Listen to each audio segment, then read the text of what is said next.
Hi everybody, and welcome to the first week of the ZOOMA Love Run Challenge. My name is Coach Marcia, and I'm going to be getting on here every week with a different theme. And you might guess this week's theme because I'm holding right onto it right now. I wanted to talk a little bit about foam rolling and show you the proper way to do that. So let's get started. Anybody who's active, really anybody at all, can benefit from foam rolling, and certainly if you're a runner, I would hope that you would foam roll at least on the days you run, if not daily, because I can speak from experience. The IT band was my first running injury, and it probably could have been prevented if I knew about this little guy right here. So let's get started with some foam rolling. I'm going to place it on the floor, and let's just sit ourselves down like so. Just kind of make sure you're stable and gently roll back and forth on your behind, just like so. Give those glutes a nice little massage, and basically what this is myofascial release. So let's go back, reach your hands back and roll it back to your hamstrings.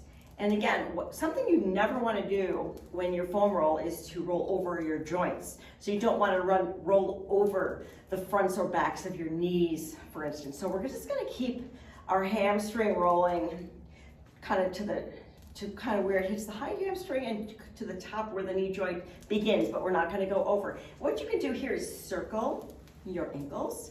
You can point your toes out to the corners so you kind of get the outside of your hamstrings, and then point your toes inward as well, and notice how the roll changes, how you're rolling at different muscles, okay?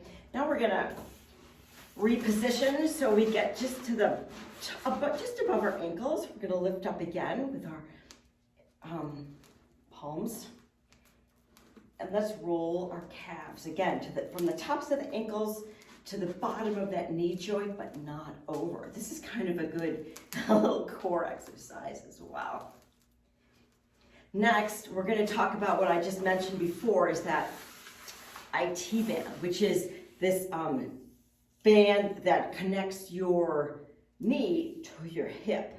And this is a big source of running injury. And now I'm going to caution you, you don't want to mash right on the IT band. You can sort of feel it on the roller. Go either I'm a little bit behind mine right now. So you can roll a little behind your IT band, or you could shift so you're a little bit in front of it. But you don't want to mash right on the band. So you're going to take it from just above your knee to just below your hips, like so. Then, when you get to your hip joint, again, you're gonna release your pressure, get up and over it, and you're gonna get that medial glute, which is very important. And in the runner's case, it's a very neglected muscle, and on runners, it tends to be a little bit weak. So we're gonna spend some attention on these medial muscles as we go through the weeks of the Love Run Challenge. So you're going to do that on the other side, which I'm not going to take the time to do right now. Let's go back to sitting on our roller, and this time we're going to release down to our back. Oh yes, can you even see me? And you're going to roll up and down the spine, and hopefully this feels really good. It's kind of a cheap way to get a massage. You're going to roll up to your shoulders. Put your arms out and roll in small pieces. If you find any tightness, just pause there and give it some really small movement and attention until it loosens up. Also put your hands toward the ceiling and see how that feels completely different. It gets the tension in the upper back. Then we're going to take it down our spine carefully and bring it back up to sitting. The last thing we're going to do with the roller is we're going to put it in front of us, and we're going to take care of those quads like so. We're just kind of sort of carefully lay down. Whoops. And take it up to the hip flexor and down to the top of the knee. Like so. And just kind of roll out those muscles. in the quads, because those muscles certainly get a lot of use in our running. So that's foam rolling 101.